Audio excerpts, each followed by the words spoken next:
Good morning, good afternoon, good evening, good whatever time it is, wherever you are, whenever you are. I am Malcolm Hawker. I am the host of the CDO Matters podcast. I'm also the head of data strategy at Prophecy Software, thought leader on LinkedIn, creator of a lot of content focused on you, the chief data officer, and people who want to be you. VPs of data and analytics, managers of data and analytics, data stewards, data governors, data quality people, you name it. If it's data, we're going to be talking about it here on the CDO Matters podcast. I'm thrilled that you are joining me today. As I talk, it is the middle of December. And when you see this, it will be towards the end of December 2023. So for our friends that celebrated, I hope you had a Merry Christmas. For others, I hope you were having a wonderful holiday season. I hope you're having a wonderful end of the year. I'm looking forward to 2024. But while it is still 2023, we're going to kind of do a little bit of an end of the year roundup here. I like these things, whether it's a list or whether it's, your top whatever. I was looking at my top plays from my Apple playlist this year. No big surprise. I mean, I could have guessed them anyway, but I don't know. There's something cathartic about retrospectives, right? And to be able to kind of look back. Maybe it's a time to celebrate. Maybe it's a time to mourn. Maybe it's a time to learn. I don't know, but if you're anything like me, I like the retrospective stuff. I think it's fun, and I think it's a good use of time. So that's what we're going to do today on the CDO Matters podcast. We're going to talk about the things that I saw the most in 2023, some of the key themes, as it were, for data and analytics leaders throughout the year. A few kind of housekeeping items. I suspect you will be listening to this in the last week of December, by which point I would have already have had a live event with Eric Zweifel, the CDO of Microsoft. And we are going to post that episode 2 weeks after this one. So January 4th, I believe. Maybe I can't quite track time. Early January. Look in early January. The first episode of 2024, the CDO Matters podcast, will be a live conversation. Of course, you'll be watching it or listening to it as a recorded conversation if you don't attend the live event on LinkedIn on December 15th, which is in the past for you now.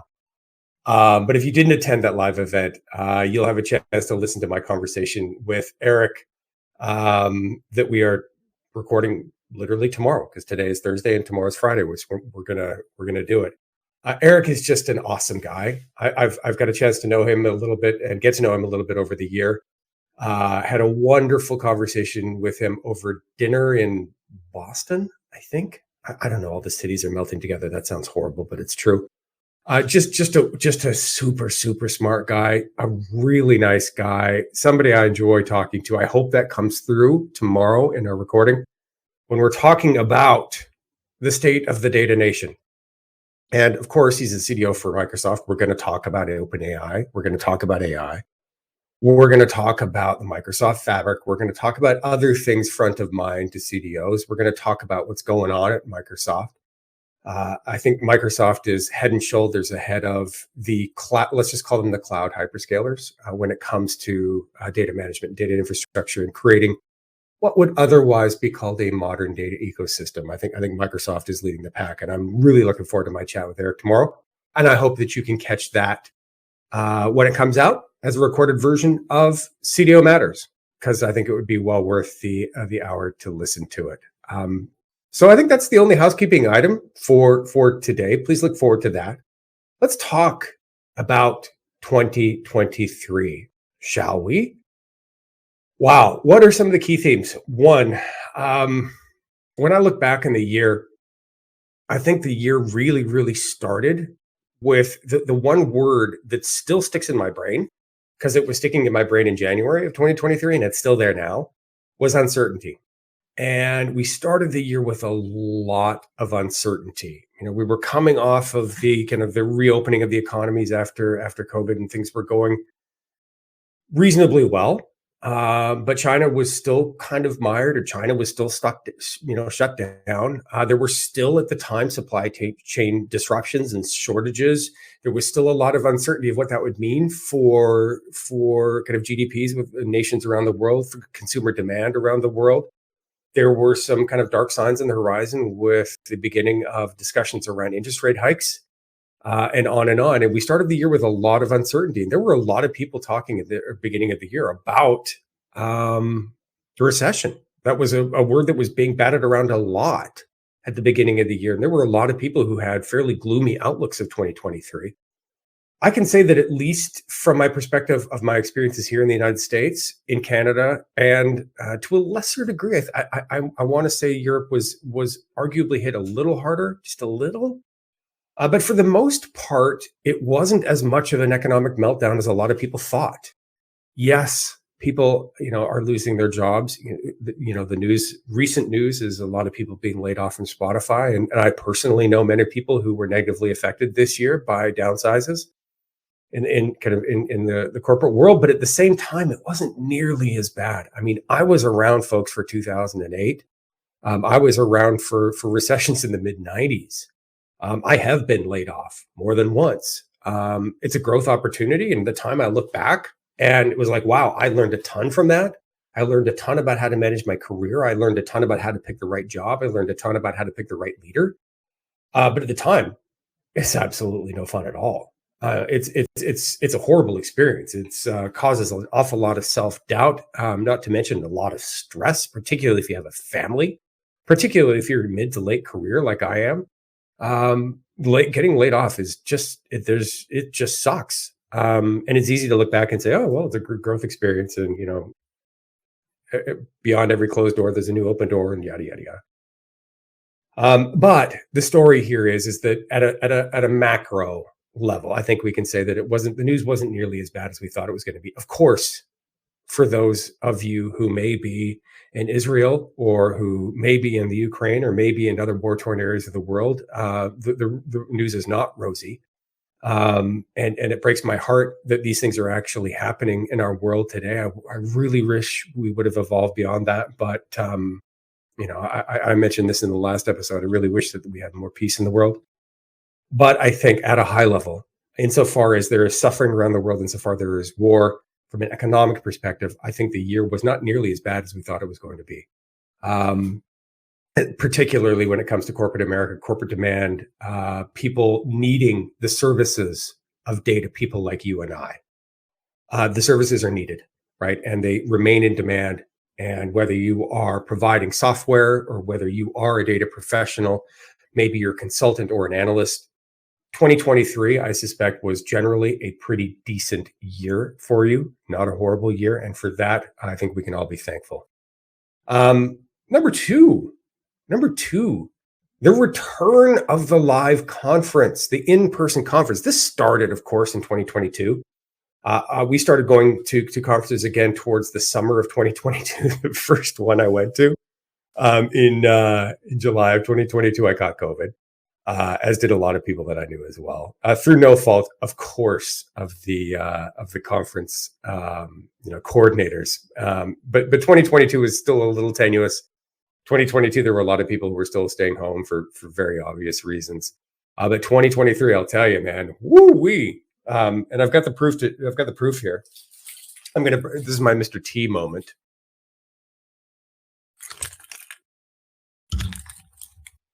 There we go.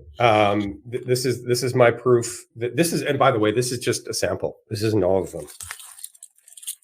And if you're listening to this and you're not actually watching the video on YouTube of me making a fool of myself, I just put all of the lanyards, conference passes of a sample of events that I went to this year around my neck, and I kind of look like a data Mr. T, instead of gold necklaces. I bet many people don't even know who Mr. T is. Google it, the A-Team, Mr. T. He used to wear a lot of jewelry around his neck, but my jewelry is passes, as you can see. Some of them have some bling. Well, most of them probably do. Speaker and whatnot.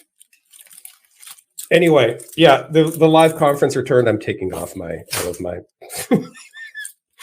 passes. Next time I call somebody a data hoarder and you hear it, yeah, you need to tell me, hey, dude, you're hoarding your conference passes. That was fun. I need to put those back on for a photo. I think that's kind of silly and also kind of fun. And yes, those of you who are environmentally sensitive and more aware of these things would be right to ask, hey, why don't you just get one lanyard and take it from conference to conference? That's what I should do. This is what my friend Juan Cicada at Data.World does. He goes to even more conferences than I do, and he has just one lanyard. I guess he's more environmentally sensitive than I am. Anyway, conferences returned, and they returned in a big way. For this, I'm really grateful. I think that conferences are a wonderful opportunity to learn. Conferences are a wonderful opportunity to interact with our peers. Conferences are a wonderful opportunity to just get away from your day-to-day environment. Like just breaking out of your bubble. Maybe that's you work at home, maybe you work in an office, doesn't matter. But getting out of those surroundings and going to different surroundings is an opportunity for you to just think differently. It's an opportunity to not be bound, I think, by a lot of the constraints that go into a 9-to-5 job. And that's one of the things that I love the most about conferences is that it gives me the space to think. And for somebody who does what I do, right, create content, share best practices, share insight, talk to people, everything I know is a function of what I've learned from others. So for the opportunity to go and talk to people is unbelievably invaluable. It's invaluable to me, but it would be invaluable to you too if you were going to conferences. So I recommend them wholeheartedly. That said, I do think the conference I don't want to say they're ripe for disruption. I would just invite conference organizers to take a fresh look at your content. I think we really, really, really need to revisit some of our content because I think a lot of it is getting a little old and tired. Now, that said, I can say, and this is an amazing thing, and maybe this is a function of a good job that the conference organizers are doing. For many of the conferences that I've been to this year, a good 50% of them were first timers, which is, I think, in total, a really, really good thing. That you could kind of look at it negatively and say, oh, wow, we're really turning over. And maybe that's a bad thing. Or maybe it's a good thing. I think having more and more people in our space is generally a good thing. I know for a fact that a lot of the new people who are coming were not taking jobs of old people. These are new people who are coming because companies are investing in data and analytics. Companies are doubling down or investing in data quality and MDM and data integration. Because I heard that at these conferences over and over and over again. I was blown away by how many times I heard we are beginning our journey on . We're beginning our journey with MDM. We're beginning our journey with data governance. I heard that often, right? So this is a really good thing. And again, going back to point one about growth in 2023, the fact that the conference circuit is alive and well, the fact that we've got a lot of new people coming into these conferences, the fact that we still have companies who in the year 2023 are starting their kind of data and analytics journey, at least their data management journey, data governance, MDM, data quality. The fact that we have companies that are just now investing in these things and standing up, data and analytics organizations, awesome stuff. Really, really good stuff. We are growing as an industry. The CDO role is growing. Man, I was like, particularly in the government space, holy cow. Went to the CDO IQ conference in July in Boston. And one out of every three people I would say that came up and introduced themselves or that I had a conversation with, because we had a booth there and I was working the booth, shaking hands, as I do. One in every three was, yeah, I'm the CDO for insert federal, state, county, or city government. I heard it over and over again.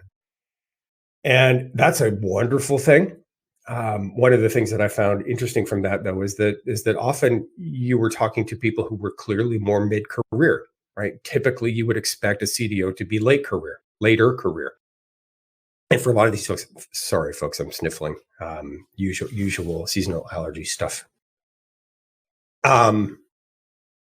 2 weeks ago, I was getting over a cold. Now it's allergy. So it's a frying pan fire.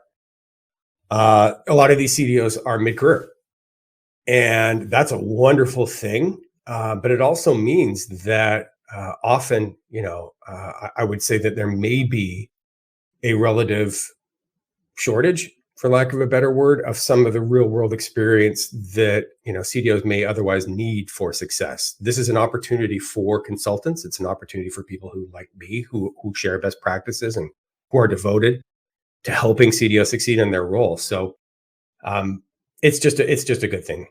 Conferences are back. Our space is growing. There are positive signs in the horizon. Can't talk about 2023 without talking about artificial intelligence. Boy, this is of course is the number one topic, by the way. I mean, it's like miles ahead of all the rest of them. It's the number one topic without a doubt.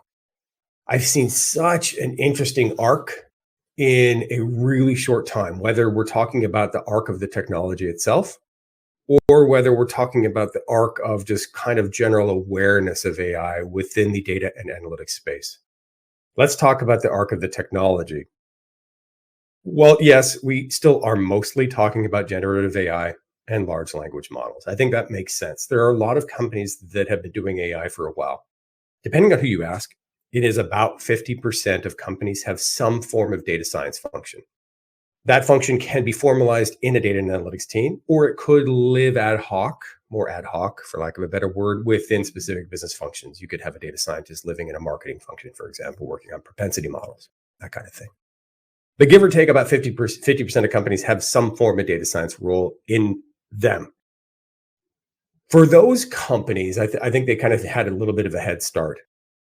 But when talking about kind of this arc of the technology, data science has always been there. People have been doing it a long time. They've been building models a long time. This has been known, and it was really LLMs that kind of stole the show and continue to steal the show and are really groundbreaking for a lot of different reasons. I'm not going to go into why LLMs are transformational by nature. I think that kind of the proof is in the pudding, right?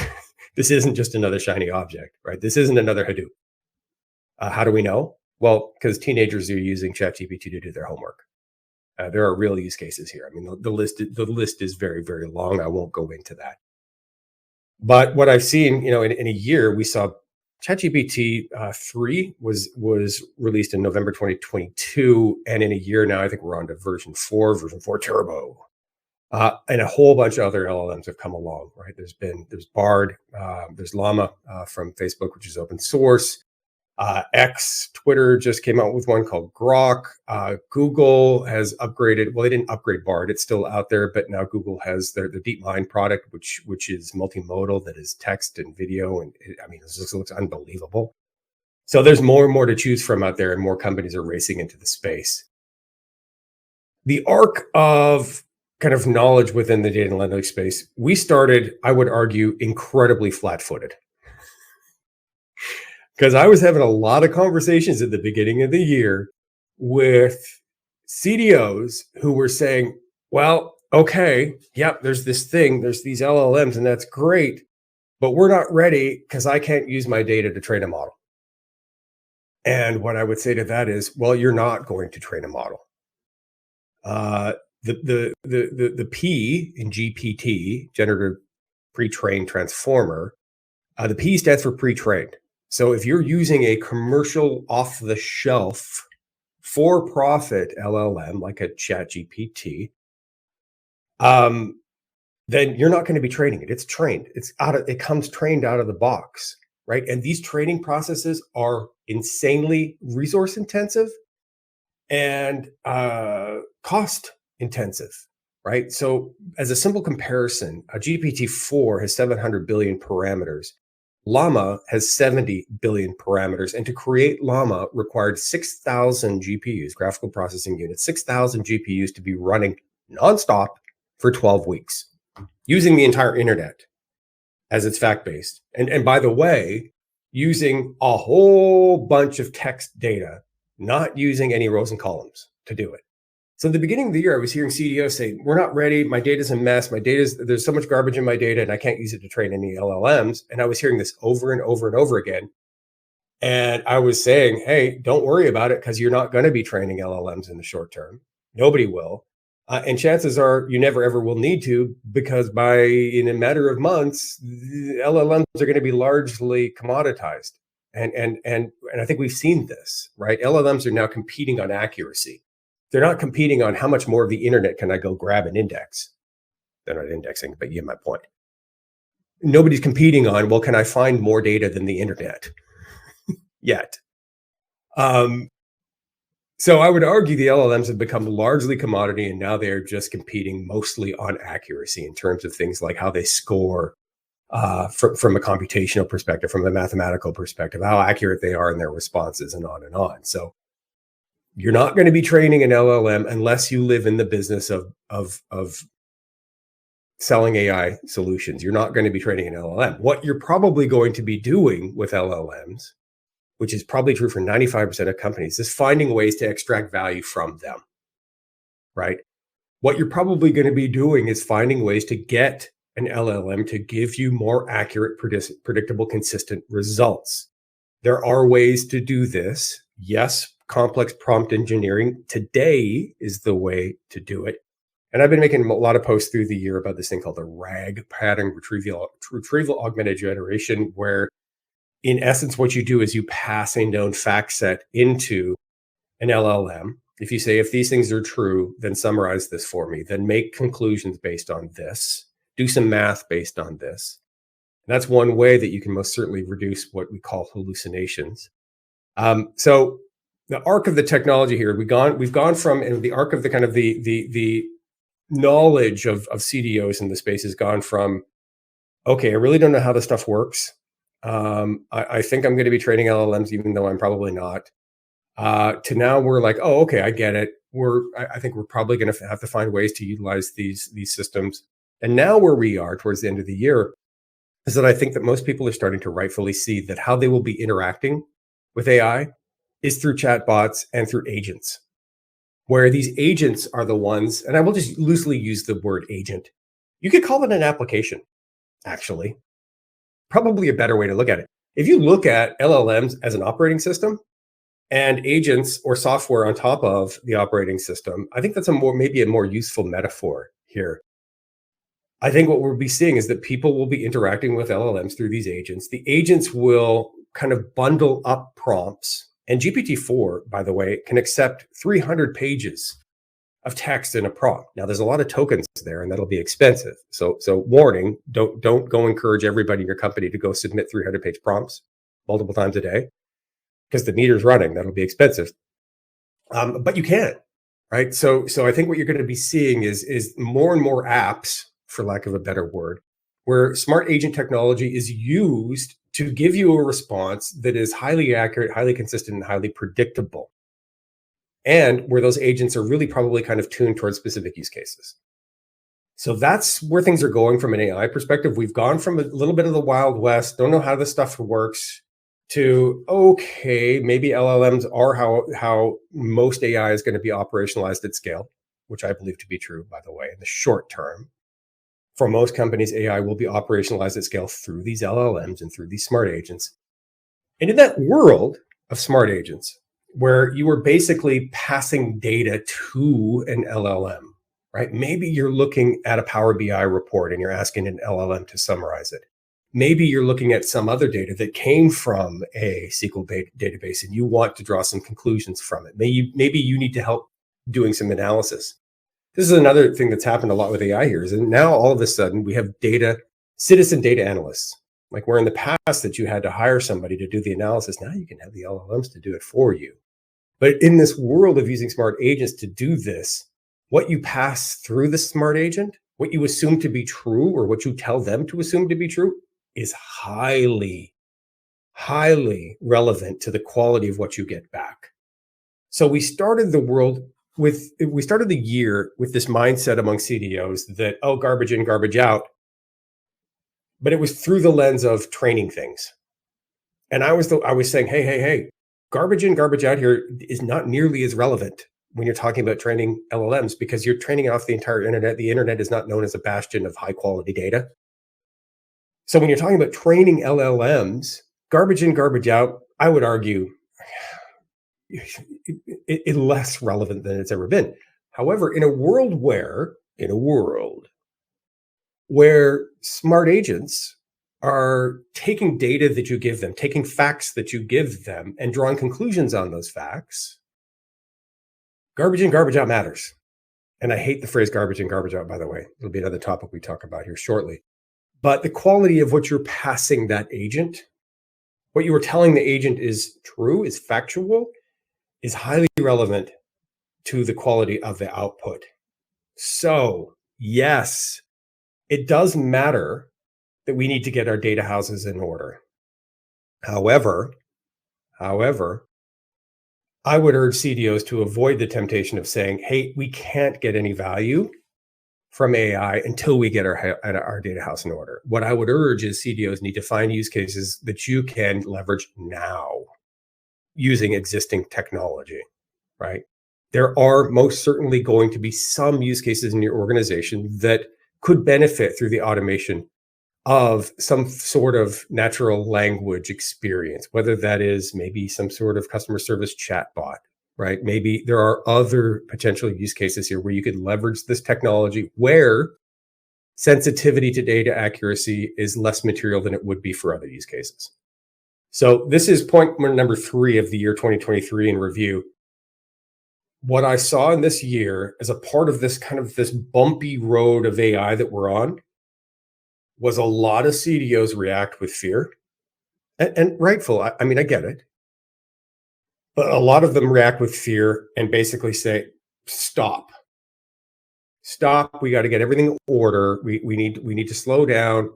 Let's not jump off the cliff on this AI thing just yet. Let's just stop and let's slow down. And as recently as last week, when I was at a conference holding a roundtable of about 25 data and analytics professionals, I asked the question of how many have kind of like outright banned LLMs within their organization. And there were a number of hands that went up still, right? And I get it. I'm not saying that's bad and I'm not judging. I am saying, however, that boards of directors are expecting movement here. Company senior executives, C-levels in the CEO, the COO, others, particularly boards, are expecting your company to have a story around AI. And if you're the CDO or in a CDO type role, VP of Data and Analytics, however you title it, if you're in that role and you're the one saying, no, we can't because we're not ready or we don't have our data house in order, I would say that represents a risk to you as a CDO, particularly given that that was the same thing that people were saying 2 to 3 years ago, when a lot of those very same boards of directors were asking for digital transformation and digital transformation in a hurry, right? 2020, when everything went sideways, a lot of boards of directors were saying, hey, we need to find a way to respond to these disruptions quickly. We need to respond to global supply chain disruptions quickly. We need to respond to changing consumer behavior quickly. Hey, data people, can you help? Nope, sorry, I can't. Our data house is not in order. Give me a couple of years to figure it out, which is what a lot of CDOs were saying in 2020, which is a lot of CDOs are saying now in response to a desire to go quickly on AI. I would urge CDOs to avoid that temptation, find ways to deliver value now, even if your data house is not in the order that you wish it to be. Find ways to deliver value now, because if you are that CDO, I would say that that represents a risk to you. So that's artificial intelligence. That's kind of some of the things I've been hearing around CDOs and AI readiness. Yes, AI readiness is a topic this year, and it will continue to be a big topic next year. I know this to be absolutely true, but it doesn't mean you need perfection. You need to be AI ready, and there are things that you can do to enable that. The best thing I think that you can do to become more AI ready is learn by doing. Go find some use cases where these LLMs can be helpful. Find ways to not ban LLMs within your organization. Find ways to leverage them within desktop applications, like Outlook or within Power BI or others, where some of your vendors are happy to help enable these capabilities because they can charge you more money. Find ways to leverage these technologies now to deliver value now, so you have a story to tell while you figure out all of the bigger picture things, like while you figure out governance and AI governance and ethics and all of those big picture things that will take some time. Find ways to find Ways to deliver value using AI now. Number 4 or 5, I've lost my track because I can tend to ramble. As any of you who have been tuning into me for a while now know, it's part of my charm. I hope. Number 4 or 5, let's go with 5. I like 5. The complete evaporation of the data mesh. Wow, my goodness. 2022, you couldn't go to any conference, you couldn't log into LinkedIn, you couldn't have a conversation with a lot of people without the data mesh coming up as an item, as an issue. I was still at Gartner in early 2022, and it was mesh. That sounds a little silly. Mesh. But true. It was right at the top of Gartner's hype cycle. It has kind of slid down towards the trough of disillusionment on the Gartner hype cycle. I would say it is in the pit of disillusionment. I think there's a Princess Bride metaphor there somewhere. The pit of disillusionment. I would say that that's exactly where it is now, and next year it probably won't even be on the hype cycle. I'd be willing to bet. That's my 2024 prediction for the data mesh. It won't even be on. Won't even be on the hype cycle. And by the way, 2 years ago when it was on the peak of the hype cycle, Gartner had it labeled as obsolete before plateau. So there was an X through it. Oh my gosh. The pearls were being clutched. What do you mean it's obsolete? What do you mean the data mesh is obsolete? Well, what the X meant is that it will die before it reaches mainstream. And that's exactly what's happening. So vindication to Gartner and the creation of the hype cycle. There's a lot of good reasons why the data mesh has completely and totally fallen off the radar. The biggest reason why is because it's really, really hard. It's complex to do a full mesh, a real mesh, at least insofar as a mesh would be defined by Zhamak Dehghani, the author of Data Mesh. You need to do a few things that are really, really hard and that most people don't know how to do. The biggest one being something called federated computational governance, which is in essence automated data governance. How many of you have automated your data governance? How many of you even have people who are showing up to governance committee meetings on a recurring basis? Exactly, right? So the idea that we could completely and totally automate governance, okay. Another is you would need some sort of unified platform for managing and distributing data products across your organization that would be helpful in helping enable some of that automated governance as well. How many people have that? Well, some people have some data catalogs, but do they have a full data marketplace, right? Have they enabled that? Well, no, again, that's hard. Data contracts, how about that? You got those? Those widely used within the organization? No, probably not. No, maybe here or there in a few kind of machine-to-machine communications where you've implemented some form of a contract via an API where data is being shared, perhaps externally or maybe even externally, maybe onesie twosie, but on a widespread basis. No, don't have that. Do you have, product ownership on a widespread basis? Well, no, but we've hired a data product owner. Okay, that's it. Done. We have our mesh. And that's really what ended up happening. Oh, and by the way, along with all of those things, you would have to dispense of what Zhamak would call anti-patterns, which includes any centralized pattern of managing data, including MDM and your data lake and data warehouse. Those are anti-patterns to the data mesh. And if you disagree with me, read the book, because I've read it 3 times. I had to read it 3 times to understand what was being said. Maybe I'm just not that smart. Entirely possible. But dispensing of anti-patterns, right? So if you want to talk about a full mesh, you got to go peer-to-peer completely. Like we're talking full spider web here, people, right? Spaghetti bowl, right? Where it is like sharing, peer-to-peer sharing, or domain to domain, more arguably correct. Domain to domain sharing, where the infrastructure, the governance, the operating framework to enable cross-domain sharing just doesn't exist. Well, it exists, but it exists in this really conceptual theoretical model that nobody's ever implemented before. So you throw all those things together, all of the first four that I mentioned, hard, hard, hard, hard. What you're left with is data products, which leads me to topic number 6. The belle of the ball of the industry conferences this year that wasn't AI was data products. And I think the data products are really kind of what's left over from the implosion of the mesh. The data mesh was kind of like this situation where a whole bunch of things were loaded onto the back of a flatbed truck, and then somebody hit the gas really hard. And then 10 miles later, the only thing that was left in the back of the truck was data products. Aha, here's our mesh. And really, it wasn't even data products. What it was is data product ownership, which I would argue is from the mesh perspective, falls woefully short of what real product, the value that real product management could deliver in the data and analytics space. But what a lot of companies were left over with was, data products is the only thing I can kind of get my hands around. I like the idea of assigning ownership from a governance perspective, ownership of governance policies and procedures and the enforcement of data governance policies. I like the idea of enforcing that at a domain level.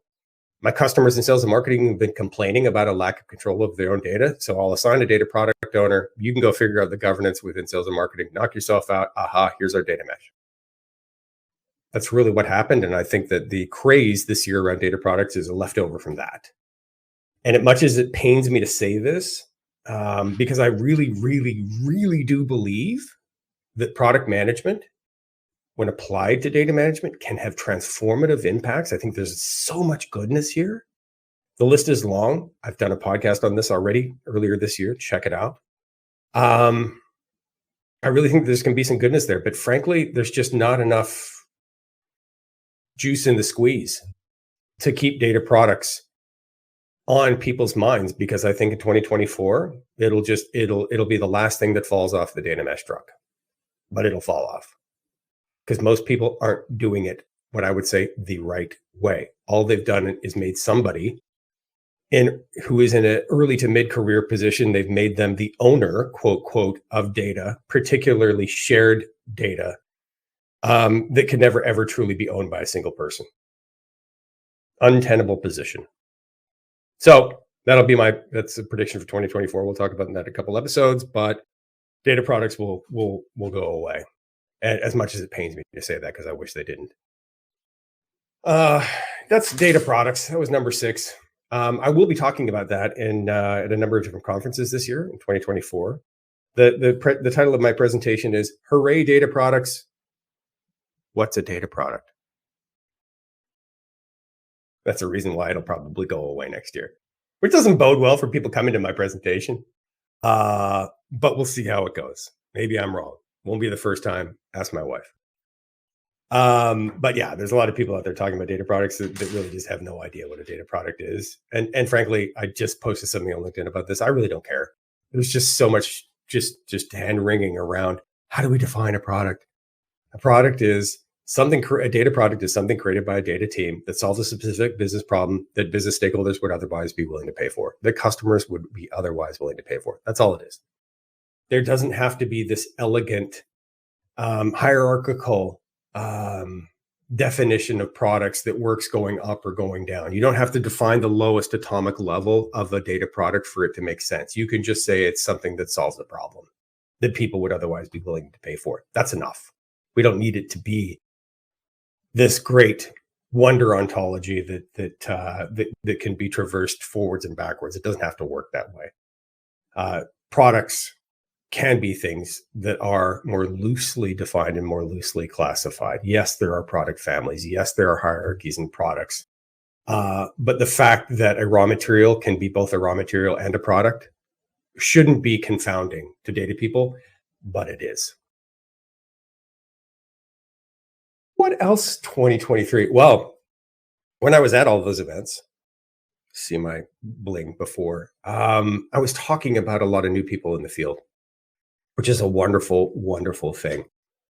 But that means that there is still a real thirst and a real desire for what I would otherwise call best practices around data and analytics and data management foundations. And as much as I'm prone as the next person, because I love talking about some of the higher level stuff, as much as I'm prone to that, there is a desire to continue to focus on best practices. Now, that said, That said, I think some of the old ways of doing things are really, really broken. The idea that we can say that data can be owned by one person is a classic example of how broken things can be.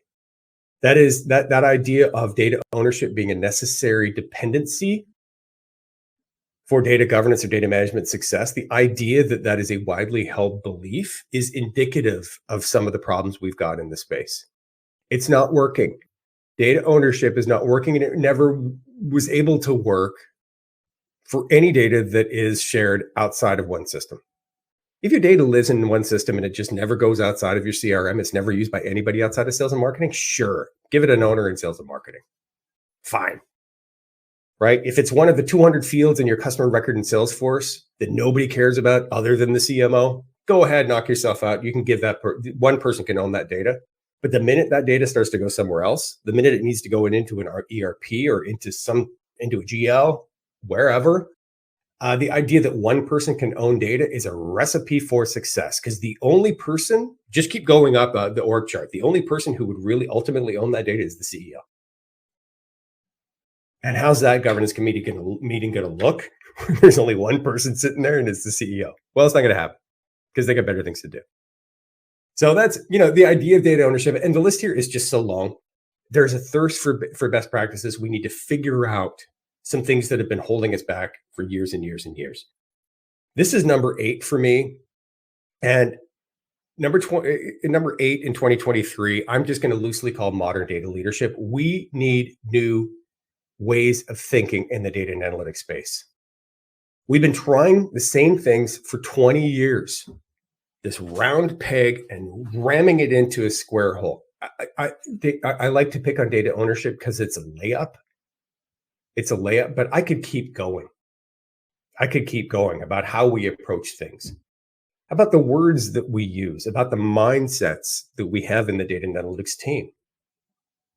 The idea that data quality issues are a burden and not an opportunity. That's an example of a mindset that just does not serve us. The idea that data can be structured one way in a CRM and data can be structured a different way in an ERP, that is a data quality problem, to me is a total disservice. It is not actually accurate.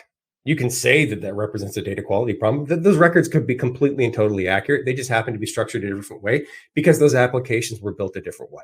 The applications were built a different way because they had different users and different use cases and different processes, meaning they were built by design. So the idea that we as data leaders would say, oh, well, that's garbage in,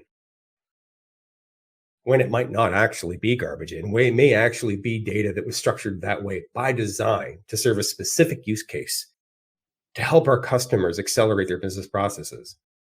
That's an example of a mindset. Calling that data garbage is an example of a mindset I think we need to change. It's not helping us.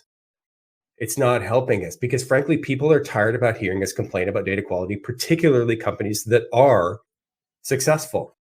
See my first point. A lot of companies are this year, and a lot of companies had great years in 2023. So, we need a different way of thinking about data. We need a different way of thinking about data quality. We need a different way of thinking about data management. We need to be more flexible, more adaptable. We need to think about truth differently, right? The fact is, truth is contextually bound. Just is, always has been. We've always known this, yet we continue to cling to the idea of a single version of the truth.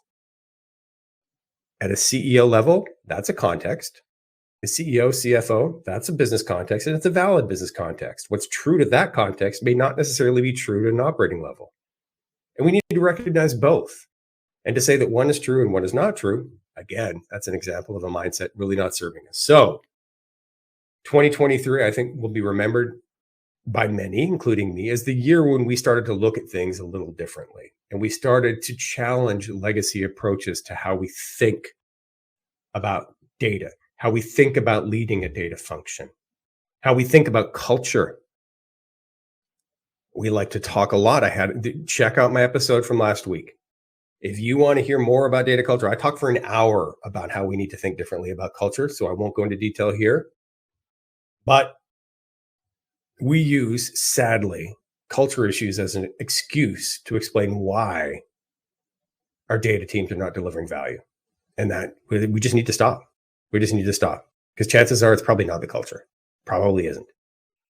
Check out last week's episode, more on culture. We need to be thinking more about new ways of managing data and analytics functions. We need to think about new ways of serving our customers. This includes product management, includes a lot of different things. It includes the structure of the team. It includes all sorts of things that I'm so excited to be talking about in 2024, because there's tons of opportunities here, folks. Tons. A few other things, kind of like I'll get into a little bit of a lightning round. Data modeling, dead or not. Boy, there's a lot of people who care about data modeling.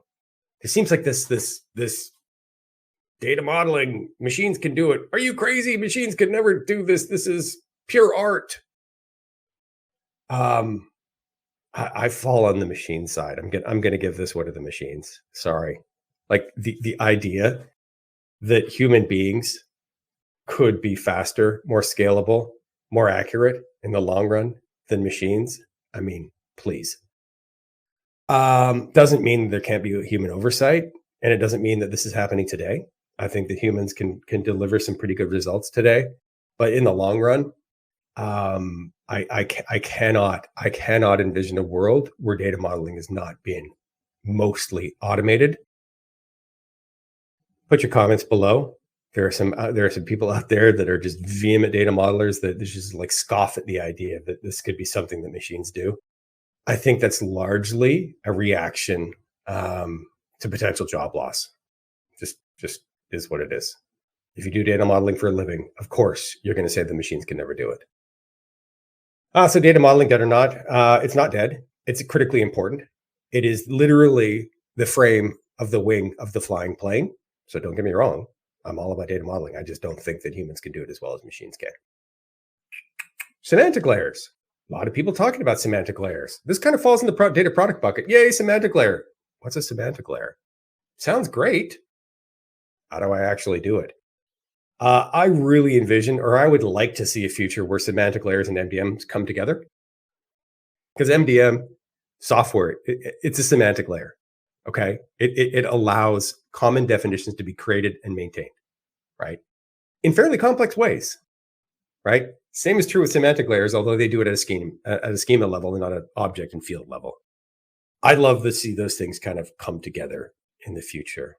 So maybe we need to get semantic layers and MDM on a first date, see if any magic happens. Data fabrics. I'm a believer. See any previous podcasts related to Data Fabric Demystified. It's one of my top performing podcasts for good reason. I share a lot of great insights on data fabrics. See my conversation happening tomorrow that will be released the first week of January 2024 with the CDO of Microsoft, talking a little bit more about data fabrics. I'm a believer, not because my company is a partner of Microsoft, which we are. So I guess that's the disclaimer part here. And I actually am a shareholder of Microsoft. Okay, so I'm a shareholder of Microsoft. But data fabrics are a concept that pre-existed anything that Microsoft was doing. Microsoft just happened to release something in a product this year called a data fabric, and I would argue it's a V1 of a data fabric. When I talk about data fabrics, I talk about like the future state, the big thing, and I'm a total believer. And I was at Gartner. I was more of a contrarian at Gartner, but I saw the problem. I think we're going to hear more and more and more about data fabrics in 2024. Other things, blockchain just evaporated. Just went away. Some people went to jail. Some people fled to other jurisdictions. The crypto markets completely and totally crashed, aka crypto winter. Yes, blockchain and crypto are one is an enabling technology, and another is a use case on blockchain. Crypto is a use case on blockchain, FYI. But yeah, it largely went away. But sneak peek, 2024, get ready for it again. I think we're going to see ETFs, spot ETFs, exchange traded funds released and approved by the SEC early in 2024. And that will cause an explosion in crypto prices, which will cause a reinvigoration around the whole idea of blockchain, which I actually think holds a lot of promise. Frankly, I think blockchain is a necessary, if you really see the benefit of data mesh, like if you actually see the benefit of peer-to-peer data governance and data sharing, data exchanges, widespread data ecosystem, data sharing internally, externally. If you see those things as valuable, which I do, I think blockchain necessarily has to play a role there. Maybe I'll talk about that in a podcast coming up, but I'm a believer in blockchain, absolutely, positively, because I do think that it is a wonderful, wonderful solution for the problem of how do we enable peer-to-peer sharing at scale. We've always tried, we've always wanted to, right? I think data marketplaces to a certain degree are a reaction to sharing, but it's old school. It's Web 2.0 stuff, meaning centralized infrastructures to do widespread sharing. That in and of itself is a little bit of a oxymoron, is it not? Centralization to share. But I mean, that's kind of how things have historically been, right? We centralize things, put things into one bucket, and then everybody can go draw from the bucket. Well, if you believe that there's a better way, I believe there's a better way. I think peer-to-peer. Napster proved it. Good grief, Napster. Yeah, that's how old I am. Napster proved that peer-to-peer can be done and can be valuable and can be done at scale. And I think that need, whether it is sending currencies worldwide, whether it is speeding up the international financial systems, the monetary systems, the list of use cases here is long. Good grief. I think blockchain, we just can't ignore it, and we won't ignore it. In 2024, it'll come raging back.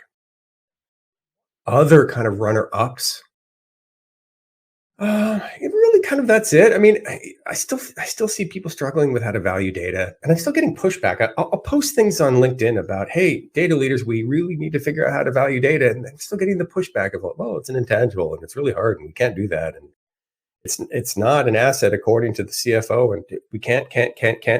That's part of the old mindset. That's part of the old mindset. The I can't value data, and I don't need to value data, and I don't want to value data. Old mindset stuff.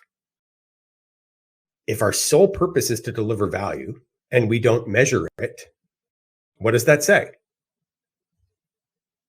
Well, it says a lot of different things. One, it says I would argue it doesn't bode well for a long-term tenure, right? If the very thing that you exist to do is not being measured, that's a problem.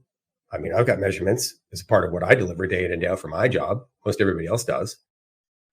So if you can't measure it, right? If you can't value it, and your sole purpose is to deliver value, I see that as a problem. And I think that there is a better way. And I think we can value data. That is most certainly something I'm going to be talking about in 2024. So let's wrap up. I think 2023 for a lot of people was a difficult year.